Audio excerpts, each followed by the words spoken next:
أعوذ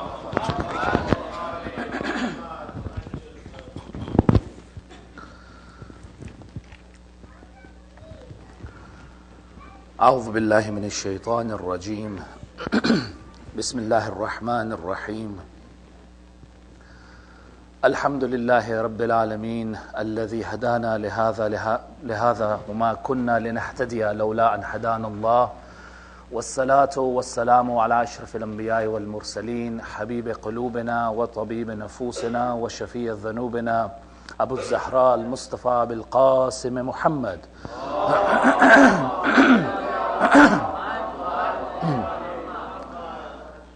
ثم الصلاة والسلام على أهل بيته الطيبين الطاهرين المعصومين المظلومين ولعنة الله الدائمة على أعدائهم أجمعين أما بعد فقد قال الله عز وجل في كتابه المبين وهو أصدق القائلين أعوذ بالله من الشيطان الرجيم بسم الله الرحمن الرحيم يا أيها الذين آمنوا عليكم أنفسكم لا يضركم من ضل إذا اهتديتم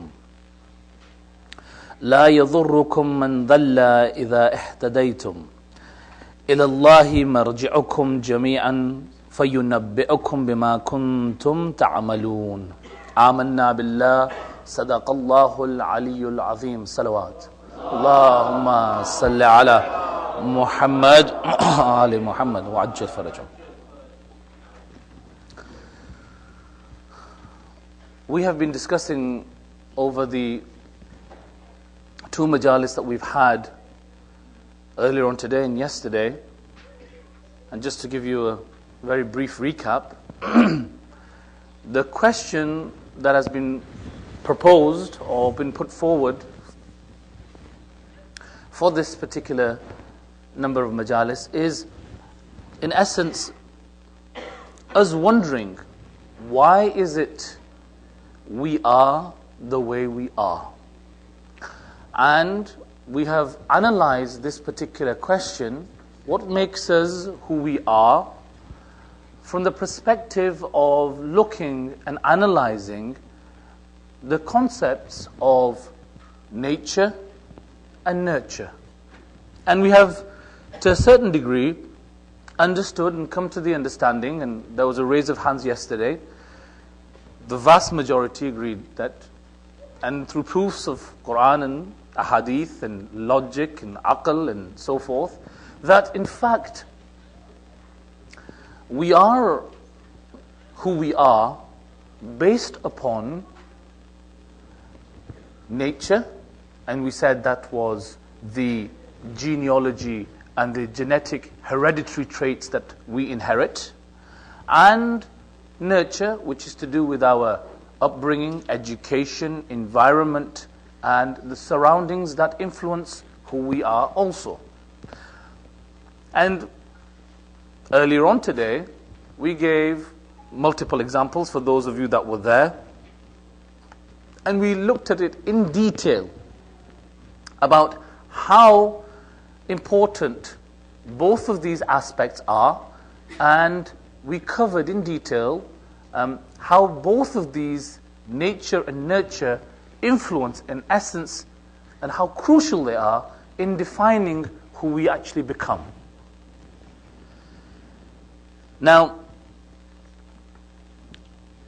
biologically, we've said, and rightfully so, there's nothing wrong with that, that there are factors that influence who we become. Environmentally, we've also said that there are factors which influence also who we become. But the question that I want to bring today, and I want to pose towards you, is that the end of the conversation, the discussion? Is that the be-all and end-all of what determines who we actually are and what we have actually become based on simply these two aspects? What I'm trying to say is simply this, that are we subject only and only to the variables of nature and nurture, full stop? Or is there something else that it also has a role to play? And if so, what is that?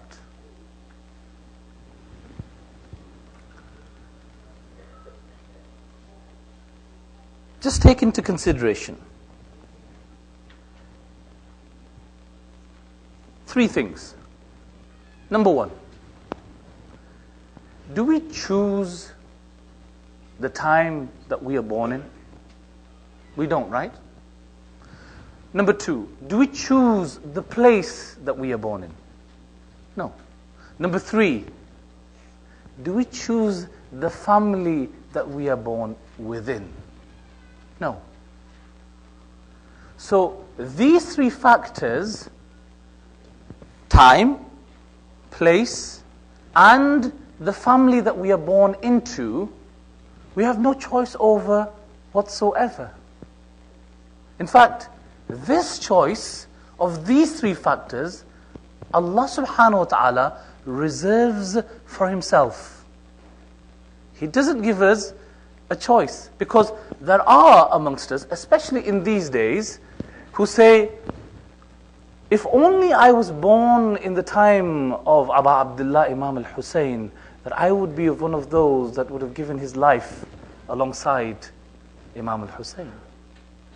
We also say that if I was born at the time of the Holy Prophet, I would also have been alongside him. We say, if I was born in that place and in that time where prophets other than the Holy Prophet came, then I would have been alongside them also. If I was born into one of their families, I would have been one of those who would have aided and found guidance and been a far better person than I am right now. If only I was born at that time. And it's a valid question, right? Why wasn't I given the opportunity to be born in that time, in that place, in that family, and gained salvation? I am who I am based on the fact that I'm born in this time, in this place, in this particular family, and hence the reason that I am the way I am is because I had no choice. Allah subhanahu wa ta'ala reserved these things, didn't give me a choice about placing me in this particular time. So, where am I at fault? And it's a very distinguishing and important question. All 3 aspects have a massive bearing on why we have turned out the way we have turned out. Because we have said, the nature and the nurture, all of which are determined by time, place, and the family we're born in, I didn't get a chance to choose. I had no ikhtiyar. I had no choice about choosing any of this, and Allah subhanahu wa ta'ala chose this, placed me in this time, so why am I being questioned? When Allah subhanahu wa ta'ala, because this can come up, we've said quite clearly, I am a product of my environment, of my surroundings, of my genes and nurture. But if we think about it, honestly speaking, truly, by the time our nature and nurture is formed, did we have any choice to manipulate either factor? By the time, as far as my own genes are concerned, I didn't choose which family or which genes I was going to be born with. Allah subhanahu wa ta'ala kept that choice to Himself. I didn't even get the choice of the environment that I was going to grow up in, because up until the age when I became baligh, I was in the jurisdiction of who? My parents. So they chose the environment that I grew up in. And we've already agreed, we placed our hands yesterday, except Maulana, we all said that I am subject to these 2 aspects. My nature and my nurture is what determines who I am. But I didn't get a choice in either of these 2. And if this is all that I am, and this is what forms who I am then why does that leave me with regards to the hereafter? I can say on the Day of Judgment, Ya Allah, you placed me in this time, in this place, in this family, and this is the reason why the nature and the nurture directed me to be the one that I am right now. My personality, my traits, my characteristics were all formed, predetermined, before and during the time when I had no choice. The second thing after adl is what? Tawheed is what? Adl. We believe in the divine justice of Allah subhanahu wa ta'ala. We believe Allah subhanahu wa ta'ala is just to mankind. Yet He's taken the two components which define who you and I actually are and reserved that for Himself. And given us no choice. So it goes to thought to say, I may have an argument, I may have a case in front of Allah subhanahu wa ta'ala on the Day of Judgment and say, everything was already predetermined. I had no choice in defining who I was.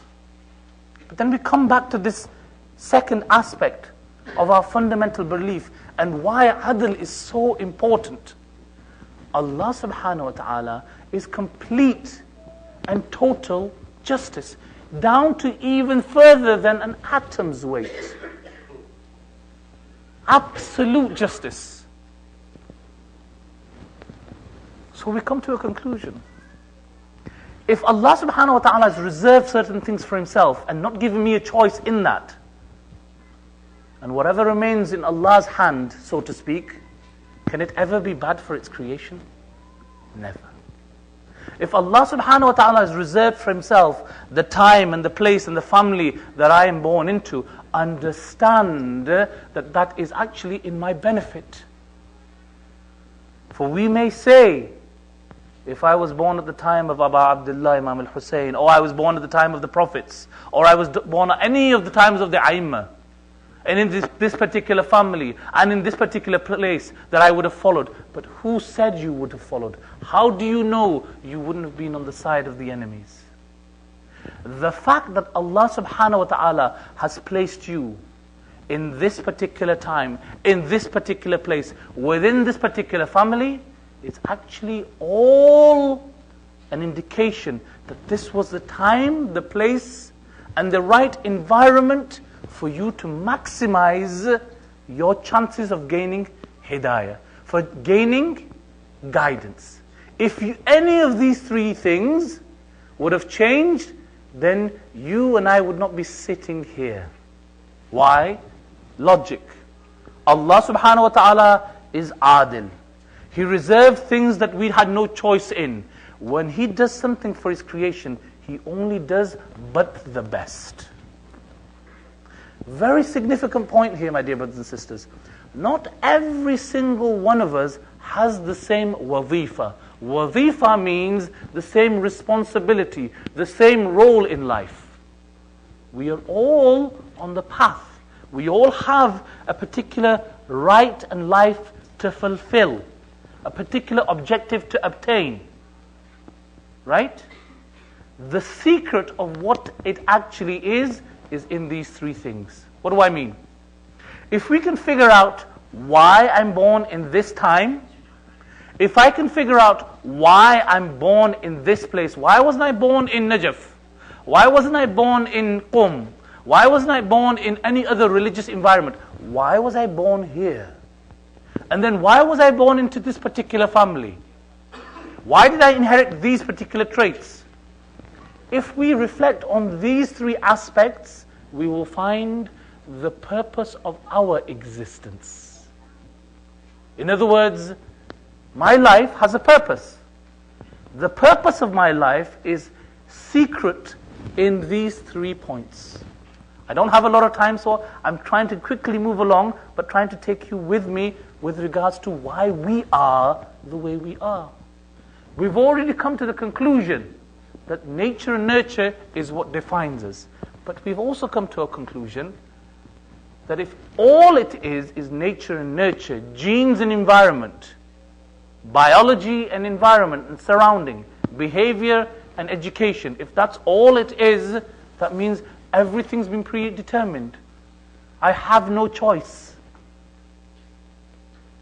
And logic, aql, Aqidah, all says no. There has to be another factor. There has to be something else that has a role in defining who we are other than these two that are already predetermined by the time I get to 14 or 15. By the time I'm 14 or 15, as you all know, we have 3 periods of 7, right? The first 7 years, if we're a parent, we are the servants and subjects. And our children are our masters. The second 7, the roles get reversed. So by the time we are 14, the only role that's left is that we become counselors and advisors. Why? Because the traits, the characteristics of who we are formed by then. You can't then start changing things. I couldn't change my environment and walk off elsewhere. When I was 14 or 15, I was dependent on my parents. The genes that I've inherited, also, I had no choice in. So this is a question that I'm posing to you. What is this third factor that truly has the influential aspect of defining who we really are? We've mentioned nature and nurture. The third N, my dear brothers and sisters, and it's an N again. You see, the debate as far as the Western world is concerned, in fact, the world over, you go from Europe to the US to across the world, everybody, as you noticed yesterday, is all still debating nature. Is it nature that defines us, or is it nurture? And the greatest progress that we make is it's both. And then everybody puts a full stops and goes to home and falls asleep and says, yes, I'm satisfied, alhamdulillah. Yes, I'm a product of both of these things and that's it. But we've already just come to a conclusion that it can't be just these two things. So what is this third N? And this third N, and all of you, inshallah, that have the faith in the faith of the religion of Allah subhanahu wa ta'ala, understand this aspect. This third N, you will never come to the realization of this third N unless you are affiliated and attached to the deen, which is Muhammad wa Ali Muhammad. Allahumma salli ala Muhammad wa Ali Muhammad.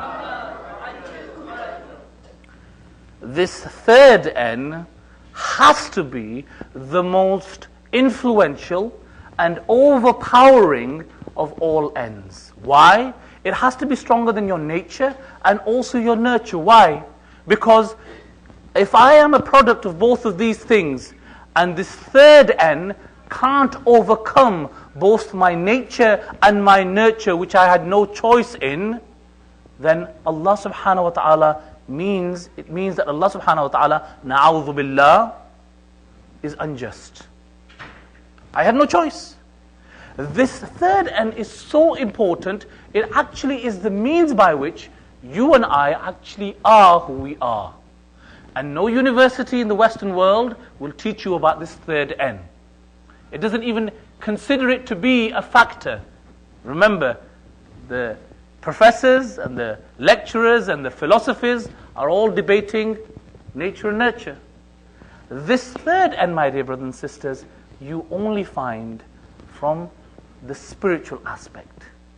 And this third N, which is overpowering and more influential over these two, is nothing other than the nafs.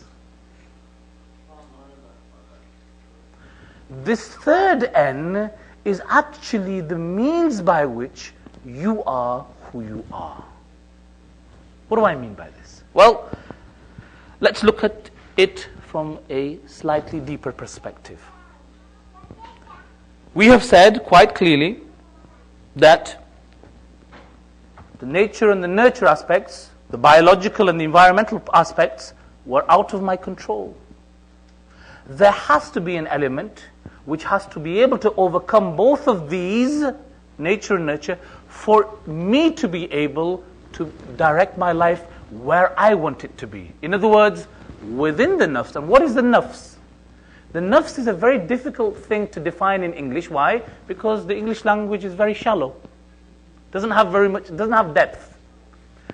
But if you understand the concept of the soul, not the spirit, different. Ruh, spirit, is something different to soul, which is nafs. The nafs is also who you are, yourself. We gave the example yesterday of our dear Dr. Adnan, and we mentioned certain traits, characteristics, and personalities. And we said that this is what and who you are at any given time or place. Can personalities be changed? Of course they can. Our characteristics and traits are all subject to being altered. Hence the reason why we have this third component as being so important. It is, in fact, the free will, the freedom to choose within the concept of the nafs, of the self, of the soul, of who you are, your ego, which is another name for the nafs. All of these are in essence what define what the nafs is. And the free will within that is what is able to overcome the inherited traits, whether they are bad or not so good, or very good, and also the environmental traits and influences, which may be good or not so good. Please recite one loud salawat.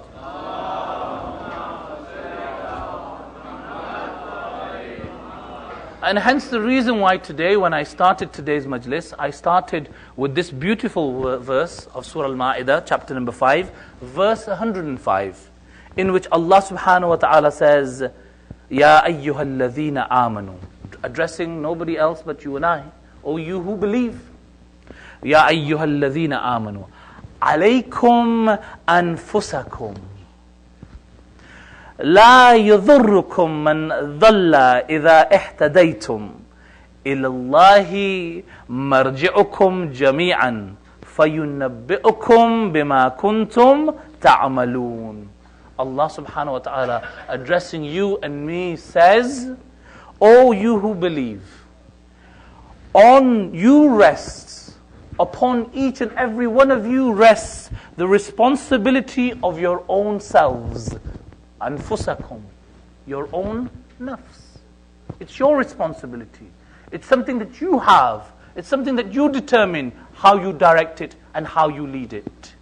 Then goes on to say, if you follow the right path, those who may have gone astray, whether they're your fathers, your parents, your grandparents, or your community that surrounds you, whether or not those that have gone astray, in other words, have not chosen the right path, they will not be able to harm you.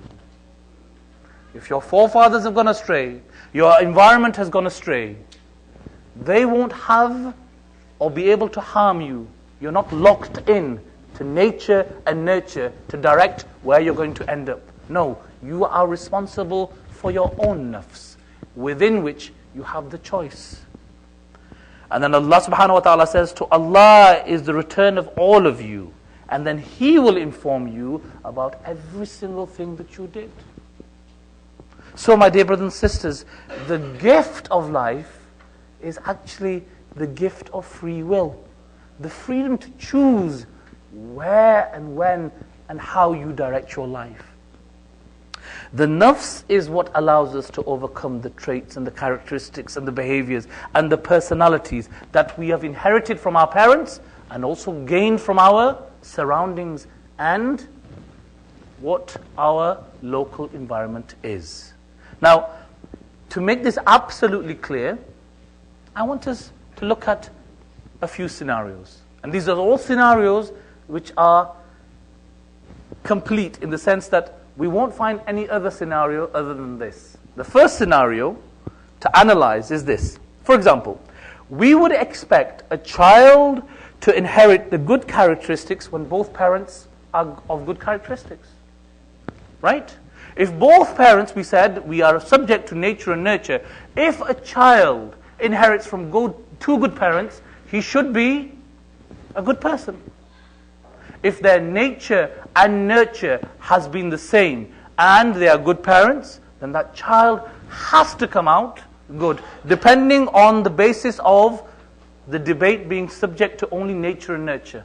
But we have in the Holy Quran. And not just in the Holy Quran. In fact, in every other monotheistic religion, the example of Cain and Abel.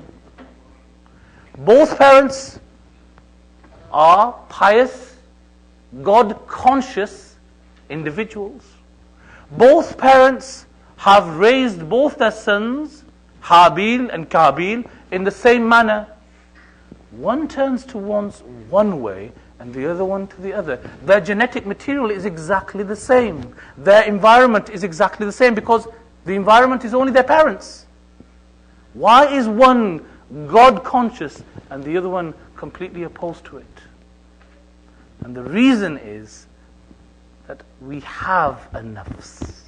We have a choice. Which way and how we direct it. We are not programmed and locked in just by that aspect. So, scenario number 2. We would expect a child who inherits both bad characteristics from both bad parents. So when both parents have a genealogy of bad traits and personalities, that's all that they will inherit. And again, we see in history where quite clearly we have parents who are idol worshippers. We have parents who all they did was reject Allah subhanahu wa ta'ala, had no sense of goodness inside of them, but yet they produced the likes of the greatest companion of the Holy Prophet in the form of Salman al-Muhammadi, who the Holy Prophet says, Salman min ahli bayti. Subhanallah. It's not a small facet to be incorporated amongst the Ahlul Bayt. But this is Salman, non-Arab, a Persian, who comes from a family who were idol worshippers or Zoroastrians, sun worshippers. But when he, based on his environment, which is what? Full of ungodly work. An environment which is nothing to do with God. Parents and genealogy which is not of a godly nature. But yet his nafs overcomes both nature and nurture and finds himself to be the greatest companion of the Holy Prophet sallallahu alaihi wasallam.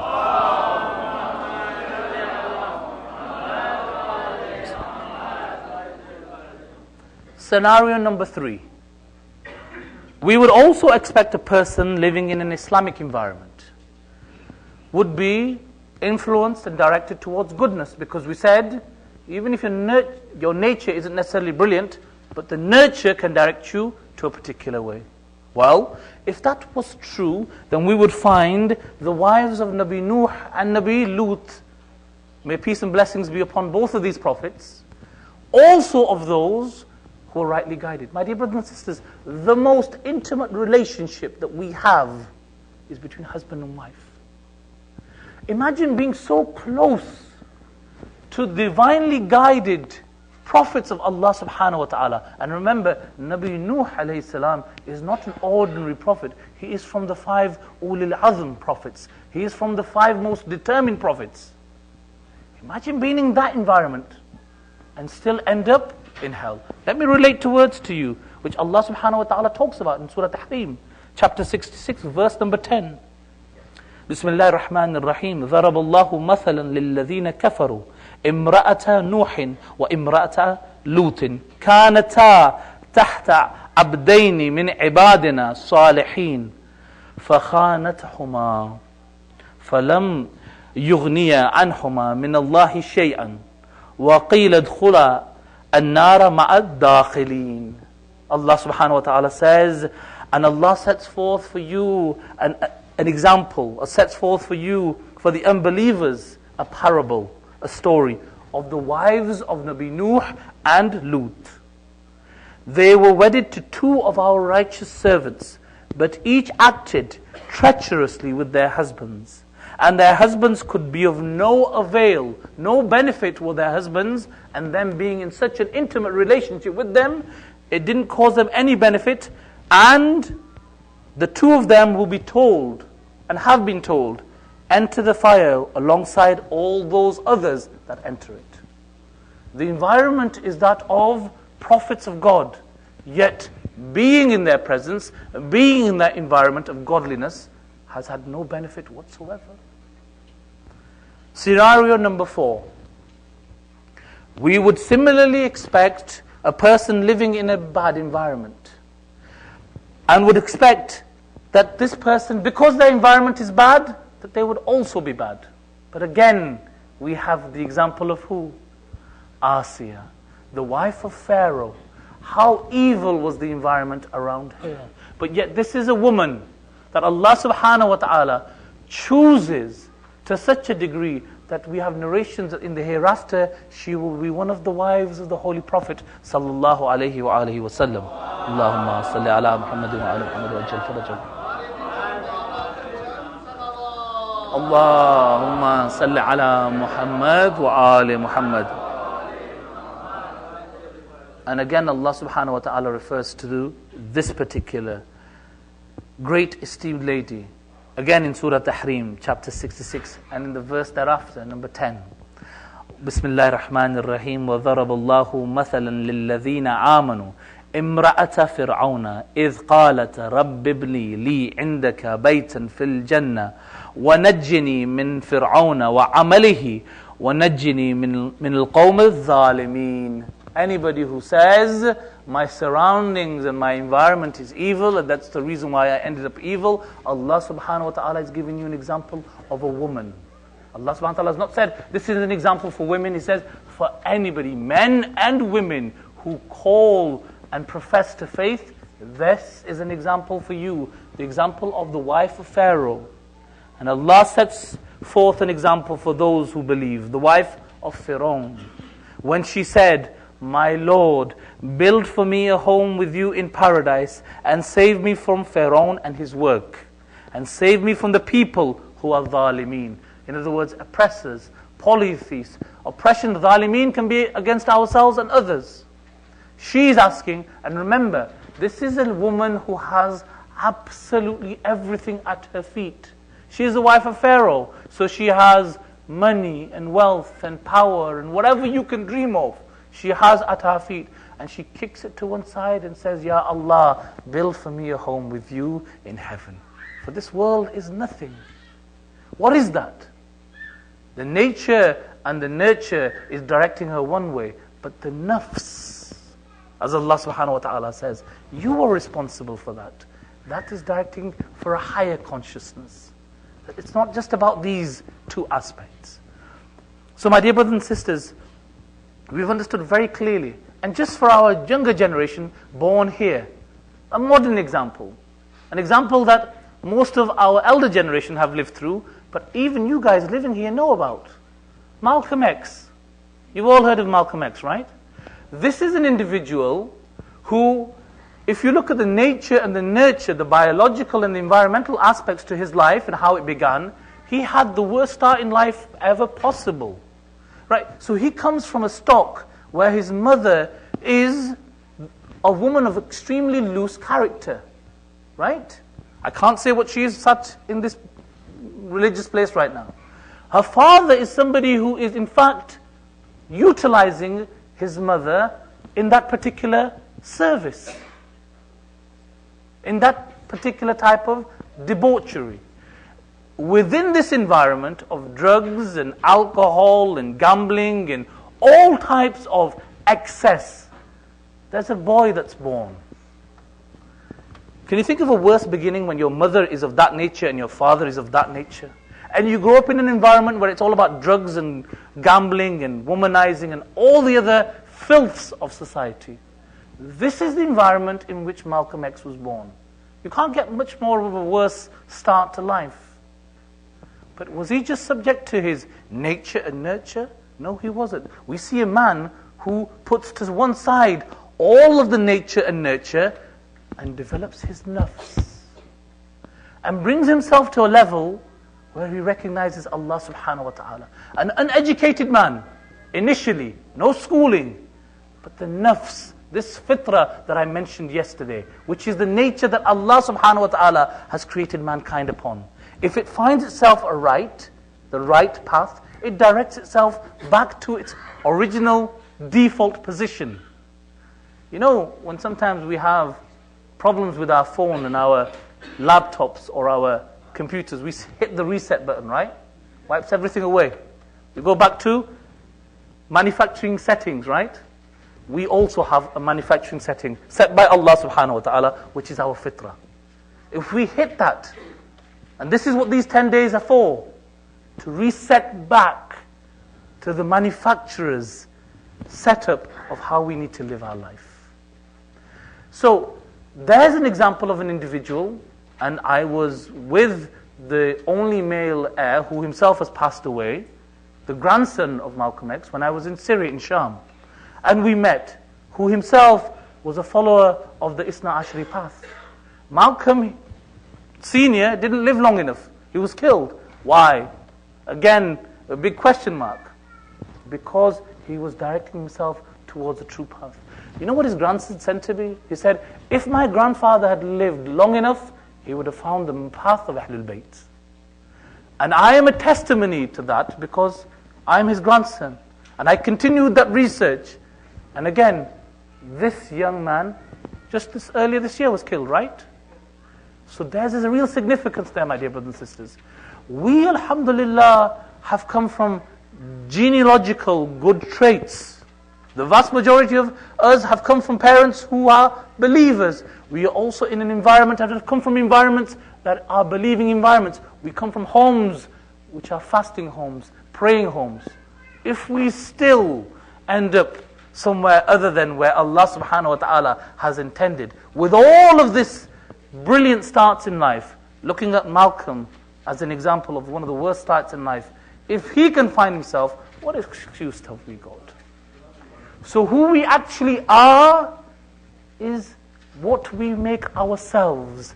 Yes, indeed, there is no doubt that the nature and the nurture which we have been speaking about, we need to look at, no doubt about it. We need to be careful about the seed and the soil.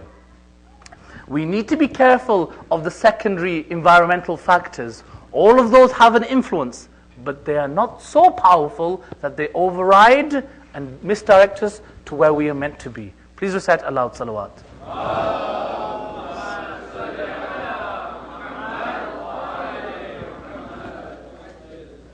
So my dear brothers and sisters, this is the real essence, and this is the real N that we need to focus on. The nature and nurture for ourselves, it's done and dusted. For our children, we can have an aspect where we can control that. But the nafs, that's the real essence, and hence the reason why Allah subhanahu wa ta'ala refers to it in Surah Al-Shams, chapter 91, verses 7 and to 10. Bismillahir Rahmanir Rahim. وَنَفْسٍ وَمَا سَوَّاهَا فَأَلْهَمَهَا فُجُورَهَا وَتَقْوَاهَا قَدْ أَفْلَحَ مَنْ زَكَّاهَا وَقَدْ خَابَ مَنْ دَسَّاهَا. These 4 lines, my dear brothers and sisters, is the epitome of what we have the potential to become and why we are the way we actually are. Concentrating on this concept of nafs. And like I said, don't be distracted with the terminology. You want to know your nafs? Look at who you are right now. Your personality, your characteristics, your traits. And if you don't know, ask those people that are most closest to you. If you are married, ask your husband or your wife, what is my nafs? And trust me, they'll give you a very good picture. Ask your friends, ask your enemies, ask Maulana with regards to what your state of nafs is. These people will be able to give you a very good idea of where your weaknesses or where your strengths are and how you can improve that. But what is Allah subhanahu wa ta'ala saying? Allah subhanahu wa ta'ala is saying in Surah Al-Shams, وَنَفْسٍ وَمَا سَوَّاهَا.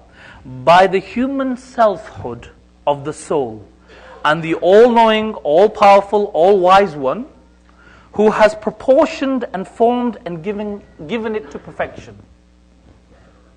فَأَلْهَمَهَا فُجُورَهَا وَتَقْوَاهَا. And Allah subhanahu wa ta'ala has inspired this nafs with consciousness and enlightenment of what is wrong and also of what is right. So there is no dilemma here. The nafs knows what is good for it and what is bad for it. It knows right from wrong. Then these two lines. قَدْ أَفْلَحَ مَنْ زَكَّاهَا. Truly Allah subhanahu wa ta'ala says, He has succeeded who has perfected it, the nafs. Victorious is the one who has refined, molded and directed the nafs to where it was meant to be. وَقَدْ خَابَ مَنْ دَسَّاهَا. And indeed, failed has he who has allowed the nafs to direct it towards corruption and filth. So my dear brothers and sisters, coming onto this path and understanding this important aspect of this third end. We've discussed nature, we've discussed nurture. And like I said, the debate as far as the Western world is concerned is still in these two. The Western world, people say, what's this big deal about going to Hawza? What do these ulama know, right? Spend X number of years. Everything that we need is in the Western academic universities. Really? As far as the Western academic universities and the professors and the double doctorates are concerned, you don't even have a choice in your life. You're simply a subject. You are a reaction to an action which you have no control over. All you are subject to is your nature and your nurture. Full stop. It's because of the fact that the concept of the nafs, the soul, which, like I said, science can't measure anything that it can't see, or smell, or taste, or touch, or hear. It's so weak, it's only limited to the physical aspects of life. And because it only restricts itself to the seen world, what is greater? The seen world or the unseen?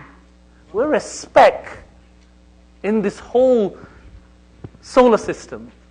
Never mind our galaxy. Never mind the universe in its entirety. We're a speck.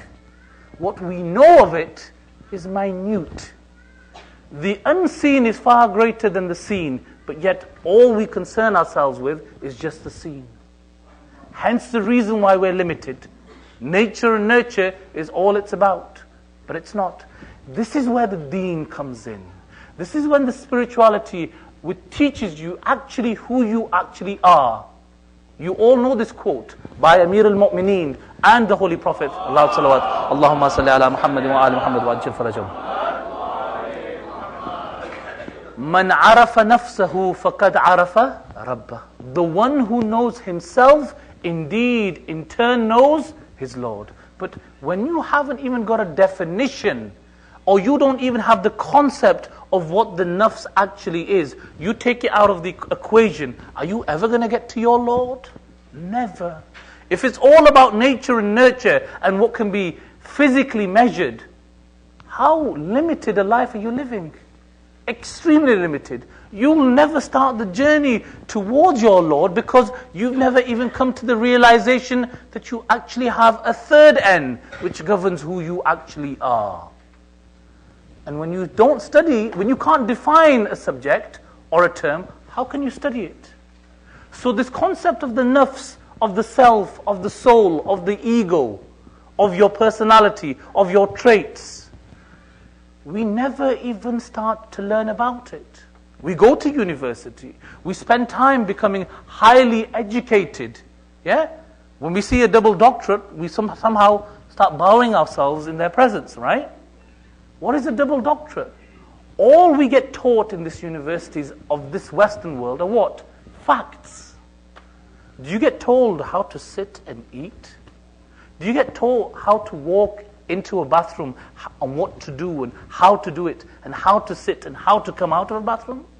Do you get taught how to sleep and stand and drink and eat and interact? In fact, we get taught nothing about ourselves. All we are is a bundle of information, facts that we walk around with and we think we've understood the world.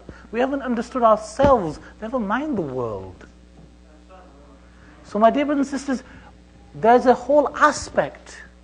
Allah subhanahu wa ta'ala didn't create us in this world to become just doctors and lawyers and pharmacists and whatever else. All of that is towards khair. All of that is towards goodness. But the purpose and what makes us different, because if all our life is about becoming academic achievers, then what's the difference between us and those people that we live around us? They're doing exactly what we're doing, right? They're sending their kids to school and universities and becoming highly academically educated. What's the difference between us and them? Nothing. If we truly are the followers of Muhammad wa ali Muhammad, Allahumma salli ala Muhammad wa ali Muhammad wa ajil farajahum.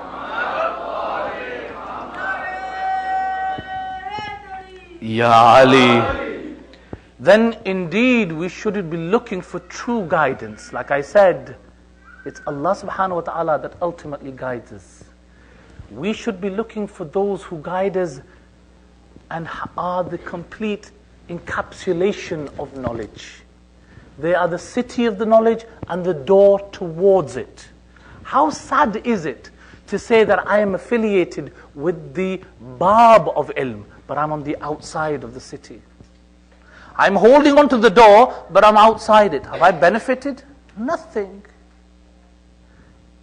Being associated with the door means that you have a means to enter it. And that's the purpose. The best university, the university of all universities, isn't what they teach you. Like I said, limited. Only the seen. The unseen, which is the spirit that resides within you, and which will continue to live on forever. That's the real essence for why we're here. Hence the reason we need to understand that aspect of us. And that's who we actually really are. I said earlier on today, and those that weren't present, we are not a spirit we are not a body with a spirit. What we actually are is actually a spirit that has a temporary period of life with a body. When we understand that aspect of our life, we will start to understand who we actually really are, what was intended for us and where we should be heading, and how we go about in this life directing our traits, our characteristics, and ultimately our personality to the personality of those that Allah subhanahu wa ta'ala sent for us to be rightly guided by. Why do we say every single day in our prayers, اهدنا الصراط المستقيم? Right path, straight path that Allah subhanahu wa ta'ala talks about in this particular surah, Surah Al-Ma'idah, chapter number 5, verse 105. This straight path is defined by who? It's not defined by a particular path. No, it's defined by a group of people that Allah subhanahu wa ta'ala has blessed. صِرَاطَ الَّذِينَ أَنْعَمْتَ عَلَيْهِمْ. A path which is walked upon by a certain group of individuals that Allah subhanahu wa ta'ala has blessed. Allahumma salli ala Muhammad wa ali Muhammad wa ajil farajahum. And when Allah subhanahu wa ta'ala blesses you, when Allah subhanahu wa ta'ala gives you the blessings and the bounties, those individuals, wherever they walk, whether it's to the left or to the right, that is what Sirat al-Mustaqim is. That is what Sirat al-Mustaqim becomes. Hence the reason why we need to know about them. The unfortunate thing is, we know more about our American football stars, our basketball stars, we know more about the American Hollywood pop stars, we know more about people like Zayn Malik from One Direction, we know about their lifestyle, their haircuts, the way they dress. But we have no idea about the individuals that Allah subhanahu wa ta'ala said has sent for us to follow and direct. We have no awareness of them. How are we ever going to be able to direct ourselves, not to one direction, but to true direction? True direction. And the direction which is outlined and defined by Surah Al-Fatiha. When we say, اهدنا الصراط المستقيم. Please recite one loud salawat.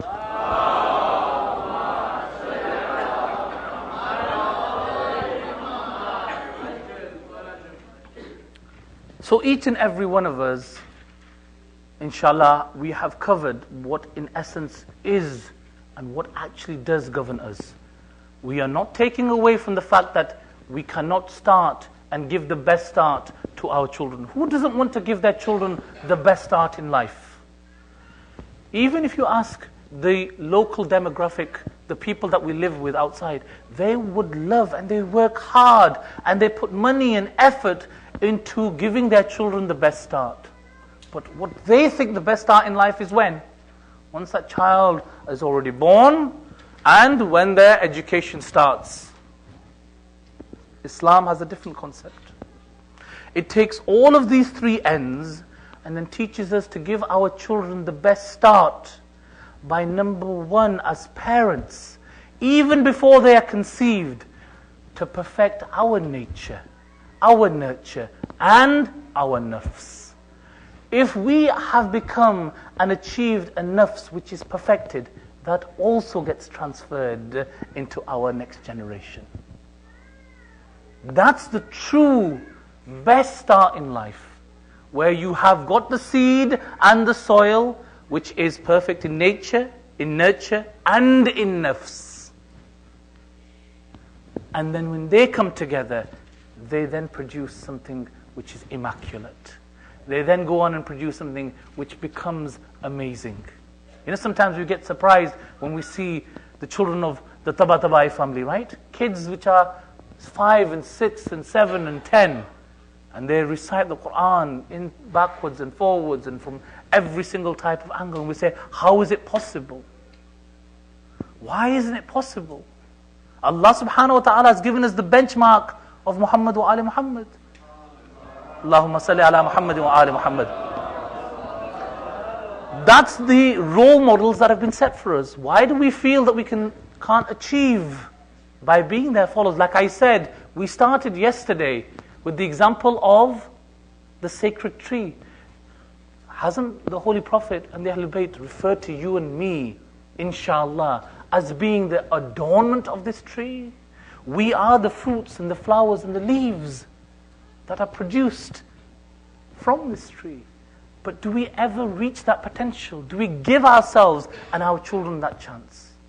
So my dear brothers and sisters, all of these aspects are in fact extremely important. We need to perfect in ourselves our own nafs before we transfer it to the next generation. We need to know who we are and what governs and what makes us who we actually are. We also need to understand that when it comes to spouse selection, believe you me, this is a huge topic. And it's something that really concerns us. One of the biggest difficulties, not just in America, Europe, and even in the Middle East and the Far East, is trying to find somebody who's a suitable spouse. How do we go about selecting the right soil and seed? And the Holy Prophet directs for both men and for women. Listen to this from the Holy Prophet. He says, referring to, when it comes to how and what should be our selection criteria for our daughters. The Holy Prophet says, as a father, as a guardian, if you are satisfied and pleased with the deen, the iman, the faith, and the akhlaq, and the moral conduct of an individual, then marry your daughter to him. Full stop. He's not talking about, does he have a PhD? He's not talking about, does he come from a fancy home? He's not talking about, does he dress in the designer wear? No. Deen and akhlaq. These are the two criteria. In other words, what? The nafs. It's the nafs that needs to be checked. If the nafs is correct, that will overcome nature and nurture. If that's the direction we are following, then we will choose for our daughters the best, absolute best. And we will give it the best possibility to produce a next generation of extremely high quality seed and soil.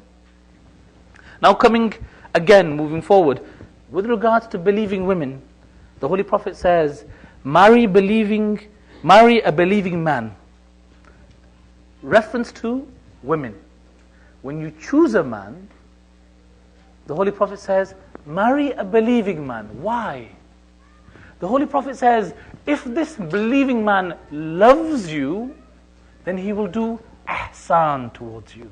He will do more than what is required. He will do a favor. He will be gracious towards you. He will go beyond and above what is required. And if he doesn't love you, at the very least, the Holy Prophet says, he will treat you justly and fairly. What more does anybody want? The biggest complaint we have is that we are not treated fairly and justly. Because this person is God conscious, he knows that I have Allah to answer to. At the very least, even if he doesn't like you, he will treat you, the Holy Prophet says, fairly and justly. Why? Because he's a believing man. With regards to believing men, the Holy Prophet says, a woman is married for 4 reasons. She's either married for her wealth, her beauty, her lineage, or her iman. And then the Holy Prophet says, marry for her level of faith, her righteousness, because all the other things are subject to change. Beauty, subject to the laws of physics. And what does physics say? Everything undergoes change and decay. With regards to money, again, same aspect. It comes and it goes. Lineage, what is lineage? I may be a prince, so what? Am I a prince of personality and character and traits? So it's the righteousness of the person, and hence the reason why the Prophet says, shall I tell you, O men, the Holy Prophet says, shall I tell you of what makes this world heaven-like? He says, marrying a righteous woman.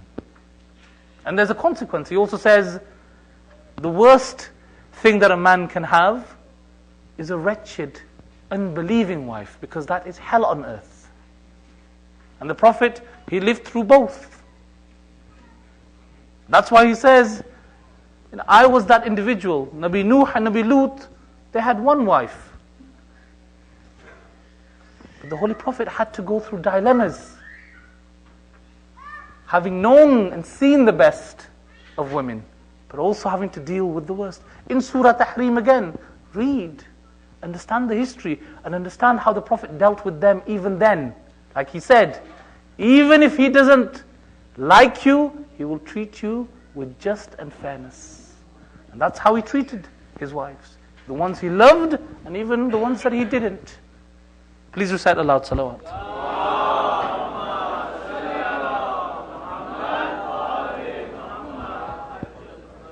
Final point, inshallah, and then I will finish, inshallah, and I won't cause you to sit any longer. Thank you so much for bearing with me and these majalis. May Allah subhanahu wa ta'ala reward you for coming to essentially the place where angels descend. This farsh, this azah, this place where we come is not an ordinary place. This is where malaika, angels plead to come and sit and listen. Allahumma salli ala Muhammadin wa ali Muhammad wa ajjal farajahum. Allah subhanahu wa ta'ala in Surah Nisa chapter number 4 verse 34 refers to and praises a particular type of woman and states, I'll go right to the end. فالصالحات بسم الله الرحمن الرحيم فالصالحات قانتات حافظات لغيب بما حفظ الله. Therefore the righteous women are devoutly obedient and guard in their husband's absence what Allah has ordered them to guard. The righteous women, Allah subhanahu wa ta'ala refers to them with particular traits. Specifically when it comes to where the husbands are no longer around them. Allah subhanahu wa ta'ala refers to these women as being those women who guard what is their husband's property and possession. And they are devoutly obedient in their husband's absence of what Allah subhanahu wa ta'ala has told them to guard. Sometimes a connotation comes to our minds that this is a woman inside our house. But my dear brothers and sisters, there have been women in history, even when they have married, all they've asked for as a condition simply is that when I get married, I am happy to marry, but I have one condition. When my brother Imam al-Hussein leaves for any travel, you have to let me go with him.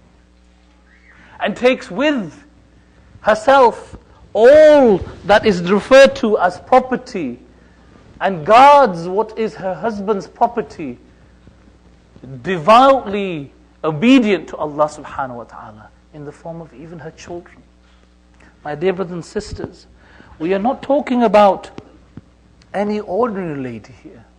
We are talking about a woman who is the product, like we mentioned, who is the sister of the inheritor of the Anbiya. We are talking about a woman who has grown up with Ahlul Kisa. We are talking about a woman who's been nurtured by Fatimatul Zahra. We are talking about a lady who has her father as Amir al-Mu'mineen, whose grandfather is the Holy Prophet, whose grandmother is Khadijatul Kubra. This lady, the sister of Hassanain, may Allah's blessings be upon each and every one of them. This lady, full of perfected nafs, full of all that is beautiful from nature and nurture, puts down a condition that when I get married, I don't ask for nothing, just one thing. And who is she marrying? She's marrying none other than another member of this family of Abdul Muttalib.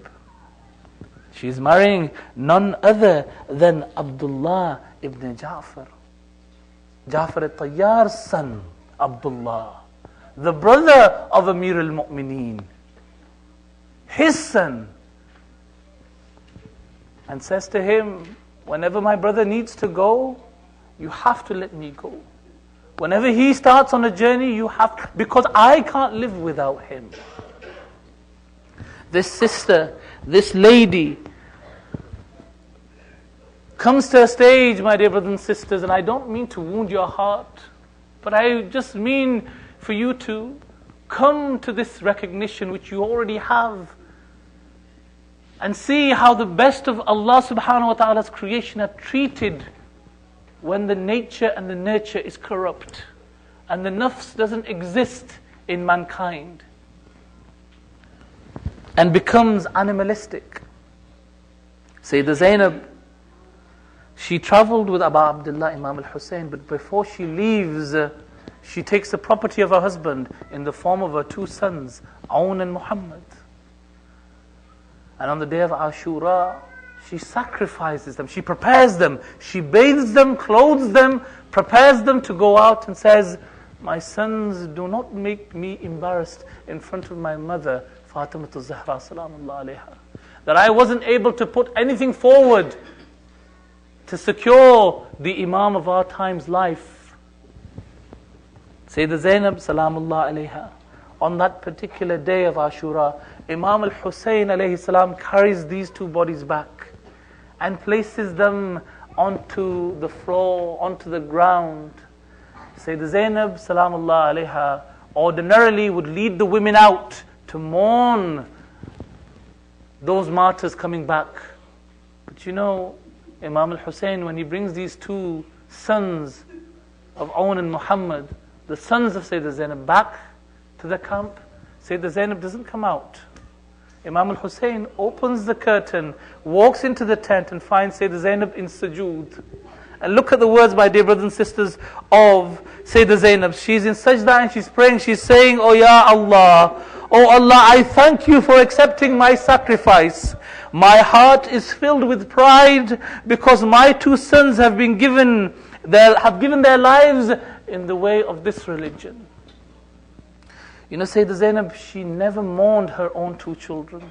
Neither did she mourn them on the day of Ashura. Neither did she mourn them when she left Karbala to Kufa, from Kufa to Sham, and from Sham, even up until the time she arrived in Medina. She never mourned them.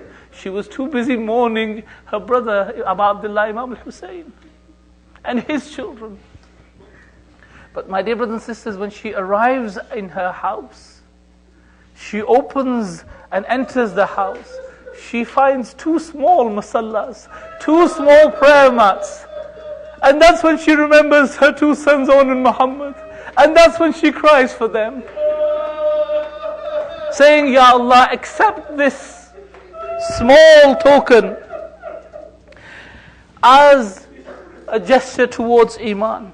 My dear brothers and sisters, on the 11th of Muharram, Umar ibn Sa'ad, may Allah's curse be upon this enemy, he offers the prayers for his dead. And after doing such, he then commands his army men to go and gather the women and Imam al-Sajjad and place them on bare-backed camels. They rope the women and they chain Imam al-Sajjad. And then they make them go past the beheaded bodies out on the open plains of Karbala. When the women go past these daughters of Rasulullah, when these women who had not been exposed to any men other than their men of their household, when they see that their beloved's bodies are beheaded, their wounds are open, when they see that their men and their brothers and their husbands and their fathers are in this state where they've even had their clothes stripped from their body, they start to cry and slap their faces. They fall off the camelbacks onto the ground. When Sayyidah Zainab Salamullah alayha was taken past on purposely towards these bodies, she says, coming to the body of her brother, she says, Ya Allah, accept this sacrifice for me. Hamid ibn Muslim, he narrates, he says, by Allah, I will not forget the cries and the wailing of Zainab, the daughter of Ali. As she came to the dismembered body of Hussein, she called out with a despondent heart and a mournful voice. She says, O Muhammad, the angels salute you from the heavens above. But here lies Hussein, whose body is uncovered and bloodied. His limbs are torn from his body. And now your daughters, Ya Rasulullah, they have been taken as captives. According to other narrations, they say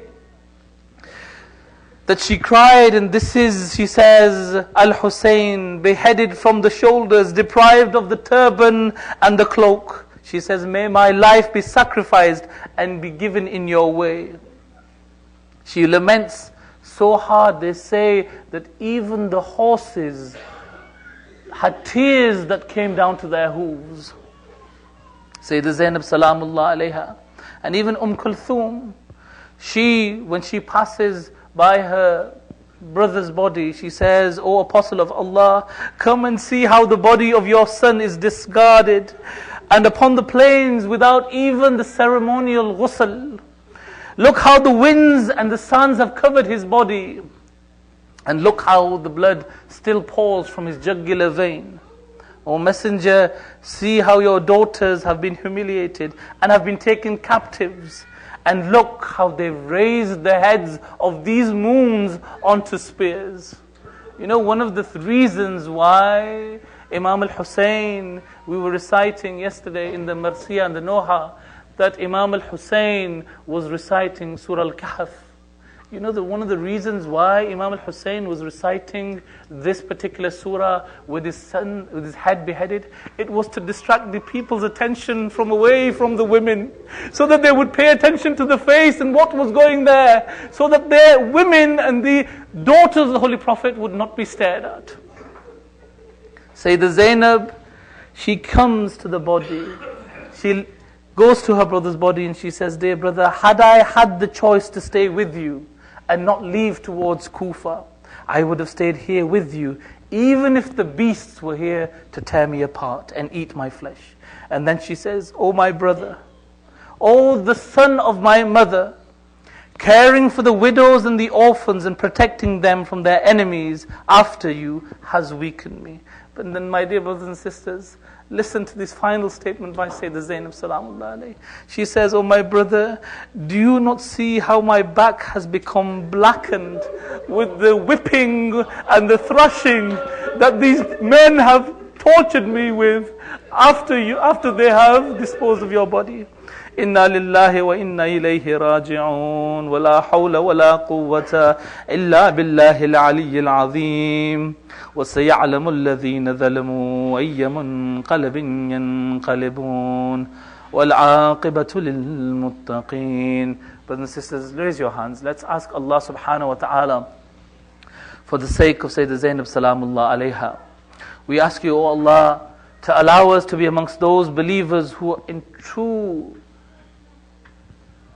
complete submission to the religion of Allah subhanahu wa ta'ala. Oh Allah, we ask you to allow us to control this nafs and perfect it. We ask you, oh Allah, to allow us to follow the example of the best of examples in the form of Muhammad wa Ali Muhammad.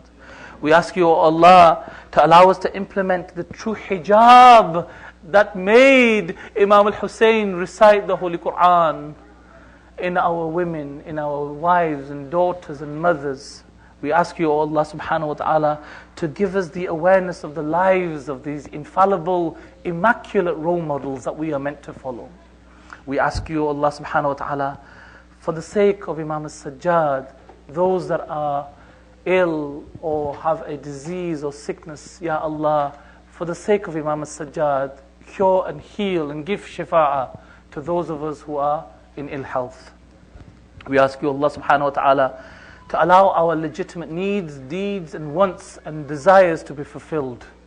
We ask you, Allah subhanahu wa ta'ala, those of our marhumeen that are no longer with us, Ya Allah, have mercy upon their departed souls. Ya Allah, join them with Muhammad wa Ali Muhammad in the hereafter. Our last and final supplication is, Ya Allah, your proof and your hujjah and your authority on this earth, hasten his reappearance and allow us, young and old, male and female, those of us who are fit and healthy and those of us who are not, to allow us to be sacrificed in your way under the banner and in the nusra, in the help and aid of Imam al-Zaman. وآخر الدعوانا أن الحمد لله رب العالمين والصلاة والسلام على محمد وآل محمد. اللهم صل على محمد وآل محمد. Ya Hussein, Ya Hussein, Ya Hussein, Ya Hussein. The water for the water. You want some? पानी में रखिए चाहिए ये और एक गाड़ी ये करो लॉक किया हुआ गाड़ी. Please move. This car is blocking another car, Audi, BLT 7487. BLT 7487 Audi. Matam Hussain. Hussein, Ya Hussein, Ya Hussein, Ya Hussein, Ya Hussein. Zainab की असीरी का सूरत से जरा कह दो पर्दे में चला जाए. सूरत से जरा कह दो पर्दे में चला जाए. सूरत से जरा कह दो पर्दे में चला जाए. सूरत से जरा कह दो पर्दे में चला जाए. सूरत से जरा कह दो